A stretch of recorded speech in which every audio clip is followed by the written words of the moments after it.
Perkenalkan, nama saya Yohana Tresya Nainggolan. Saya peserta Latsar CPNS Angkatan 11 tahun 2020.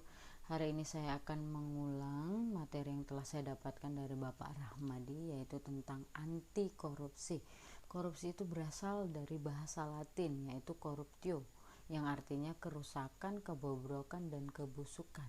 Selaras dengan itu, korupsi sering disebut juga dengan kejahatan yang luar biasa, karena dampaknya yang luar biasa menyebabkan kerusakan baik dalam ruang lingkup diri sendiri, keluarga, masyarakat, maupun kehidupan yang lebih luas. Dan efeknya ini bisa terjadi dalam jangka pendek maupun jangka panjang.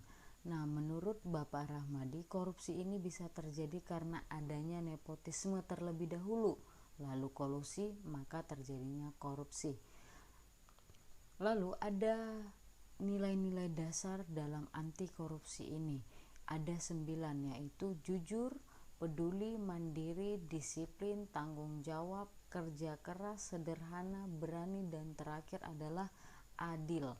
Nah, rumus umum korupsi itu bisa terjadi adalah C sama dengan D ditambah M dikurang A, di mana C itu adalah korupsi, M itu adalah monopoli, D itu adalah diskresi, dan A itu adalah akuntabilitas.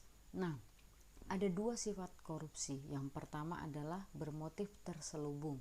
Korupsi seperti ini ialah korupsi yang secara sepintas kelihatannya bermotif politik, tetapi secara tersembunyi sesungguhnya bermotif untuk mendapatkan uang semata-mata.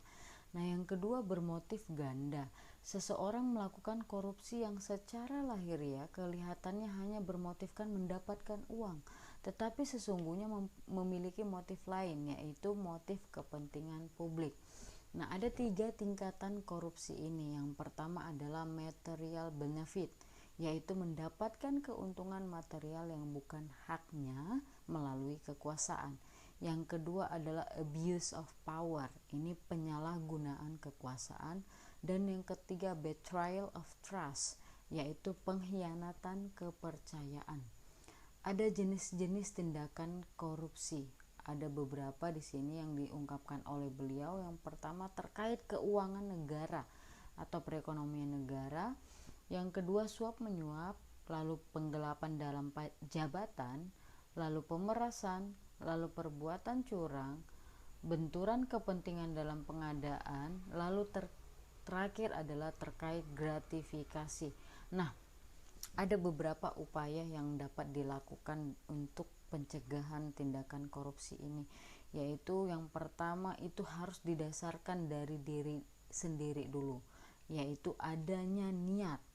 Yang kedua adanya semangat, dan yang terakhir adanya komitmen.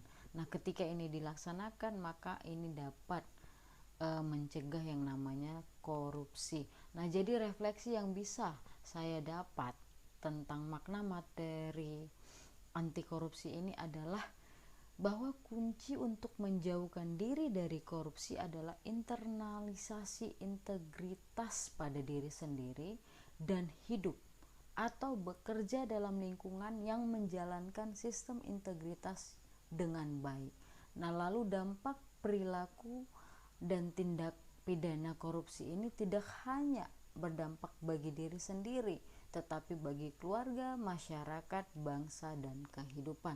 Lalu rencana aksi yang akan saya lakukan sebagai seorang ASN, dalam hal ini sebagai dosen, adalah saya tidak akan melakukan tindakan korupsi.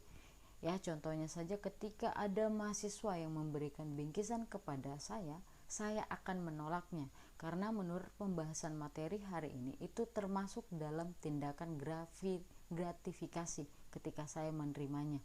Lalu yang kedua, saya akan mempertahankan sikap yang selama ini saya telah junjung tinggi, yaitu tepat waktu di dalam masuk ke dalam kelas, ya. Nah, karena apa? Ketika saya telat masuk ke dalam kelas, saya sudah korupsi waktu, dan dalam hal ini mahasiswa saya yang akan dirugikan. Jadi sebisa mungkin saya tidak akan melakukan tindakan itu. Mungkin itu saja yang bisa saya sampaikan. Sekian dan terima kasih.